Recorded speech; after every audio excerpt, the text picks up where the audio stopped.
Si je te dis phishing, tu penses certainement immédiatement à un email bizarre où on te demande ton mot de passe ou quelque chose comme ça. Et tu as probablement raison. Mais c'est bien plus que ça. Bonjour, je suis Laetitia, fondatrice de Synthesis Agency et aujourd'hui je vais vous parler d'un sujet très répandu dans le milieu de la cybersécurité. Le souci, c'est que c'est un problème qui ne concerne pas seulement les techniciens, les ingénieurs en cybersécurité, mais ça te concerne, ça me concerne, ça concerne tout le monde. Certainement, tu as déjà reçu au moins une fois un email où on te demandait de cliquer sur un lien. Tu ignorais totalement qui est l'émetteur de cet email-là. Tu ignorais totalement pourquoi est-ce qu'on te demande de cliquer sur ce lien-là. Eh bien, probablement, il s'agissait du phishing. Le but du phishing est tout simplement de voler des données personnelles, des données sensibles afin de les réutiliser à des fins douteuses.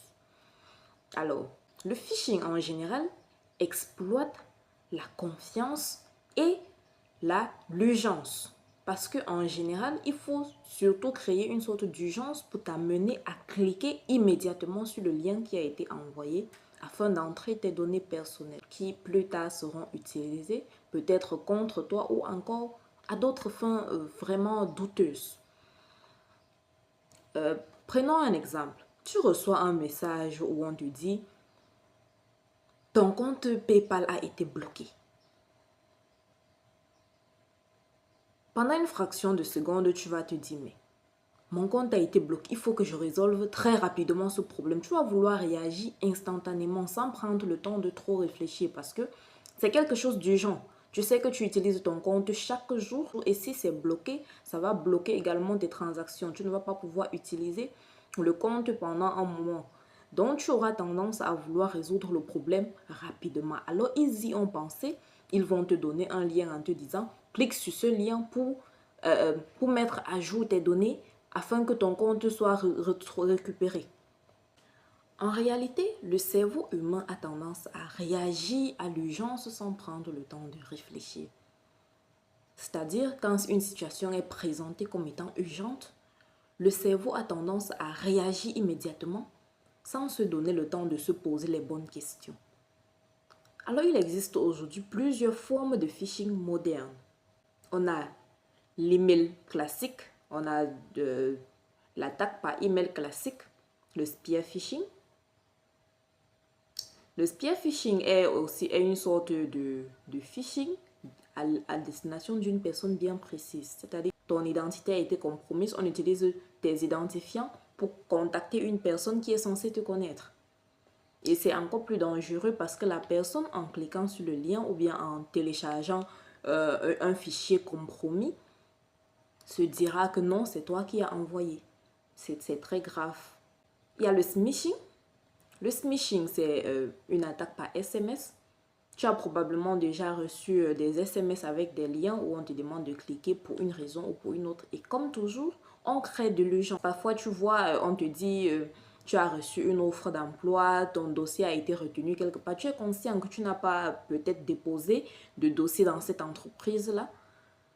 Mais on te dit, voilà, ton dossier a été retenu. Imagine une personne qui est à la recherche d'emploi depuis très longtemps et qui voit cela comme une opportunité à ne pas manquer. Alors, cette personne va cliquer sur le lien parce qu'elle se dit, voilà une occasion en or qui est tombée. Il ne faut pas que je la laisse passer. Et elle sera tombée dans le piège. À côté, on a également le vishing. Le vishing, ce sont des notes vocales qui créent aussi toujours de l'urgence. Et souvent, ça vient toujours d'une institution. En fait, ils utilisent toujours le nom d'une institution qui est censée être dans tes contacts, en fait. C'est-à-dire une institution que tu es censé connaître. Ça peut être ta banque, ça peut être ton boulot. Et en dernière position, on a le phishing. Le phishing, c'est attaque par QR code. C'est-à-dire, on va écrire une information, on va dire, voilà, si tu as besoin de ces données, alors scanne ce QR code. C'est pourquoi on dit, on ne se demande pas si on va se faire pirater, mais quand est-ce que cela va arriver? Alors, comment se protéger concrètement? Ça, c'est la question qu'on se pose tous. Comment faire pour se protéger? L'une des choses les plus importantes à faire, c'est toujours s'assurer que le destinataire affiché sur un message, sur un email est le destinataire réel du message. Parfois, si tu as le contact de la personne, tu peux utiliser un autre moyen pour contacter la personne afin de vérifier si effectivement c'est cette personne qui t'a fait parvenir ces données-là. D'un autre côté, évitons de cliquer sur un lien qui semble urgent. C'est-à-dire quand tu reçois un message, un email ou peu importe, quand on te dit déjà que c'est urgent, évitons de cliquer dessus sans prendre le temps de réfléchir, de vérifier, de s'assurer qu'effectivement c'est cela. Par exemple, si tu reçois un email de ta banque ou de ton compte PayPal qui dit qu'il y a un souci et tout, ne clique pas sur cet email, rends-toi sur le site officiel. Rends-toi sur le site officiel de l'entreprise, de l'institution pour vérifier si effectivement il y a un problème. Parce que forcément, s'il y a un problème, tu auras reçu de la notification sur ton espace personnel en ligne. Donc avant de cliquer, fais cette vérification-là en amont.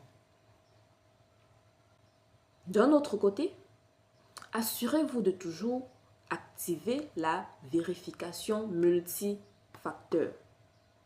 L'authentification multifacteur, c'est-à-dire tu ne te connectes pas uniquement avec ton mot de passe, mais avec ton mot de passe et autre chose. Par exemple, l'empreinte digitale, une vérification, une reconnaissance faciale, un code d'identification que tu vas recevoir sur ton téléphone chaque fois que tu essaies de te connecter. Et assurez-vous de toujours signaler les tentatives d'arnaque. C'est-à-dire quand tu reçois des tentatives de ce genre, il faut signaler, il faut en parler. Je vais prendre un exemple. Ces derniers temps, il y a un message particulier qui émane des comptes Facebook. Oui, tu reçois un message où on te dit que ton compte, que tu as reçu une autorisation de collaboration avec Facebook.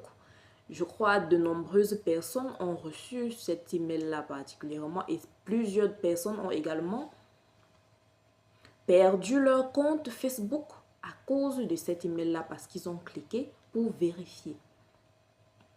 Et un réflexe que j'ai eu justement en recevant cet email parce qu'il parlait de la suite Business Suite de Meta, j'ai décidé d'aller d'abord sur mon compte Meta pour vérifier effectivement, sur mon compte Business Suite pour vérifier si j'avais reçu une notification. Et je n'avais pas de notification. Dès lors, je me suis dit, mais même si l'email que j'ai reçu venait d'un compte Facebook qui semblait officiel parce qu'il y avait la coche de vérification de Facebook, il y avait quelque chose de louche là derrière. J'ai lu le témoignage de quelqu'un qui disait avoir perdu son compte à cause de cela. Donc, il faut toujours rester prudent. La technologie aide, ça c'est vrai. Mais la vraie protection, c'est la compréhension. Et c'est exactement pour cela que des contenus pédagogiques sur le domaine de la cybersécurité sont indispensables. Parce que de nombreuses personnes croient savoir alors qu'ils ne savent pas. Moi-même qui vous parle, je ne suis pas technicienne, je ne suis pas consultante en cybersécurité, je ne suis pas un cabinet de gestion en cybersécurité. Je suis Laetitia, la fondatrice de Synthesis Agency. Et chez Synthesis Agency, notre mission est de rédiger des livres blancs, des livres personnels, des articles longs dans le domaine de la cybersécurité et de la tech, sans jargon, c'est-à-dire dans un langage compréhensible par tous, dans un langage clair et sans mots compliqués. Nous servons de pont entre les experts tech, les consultants cyber et leurs clients qui sont les PME et d'autres entreprises non techniques. Alors si ça vous intéresse réellement d'avoir régulièrement ce genre de contenu, n'hésitez pas à vous abonner, à commenter et à liker pour ne rien oublier de toutes nos prochaines vidéos. Chez Synthesis Agency, la complexité est enfin comprise. Merci d'avoir regardé.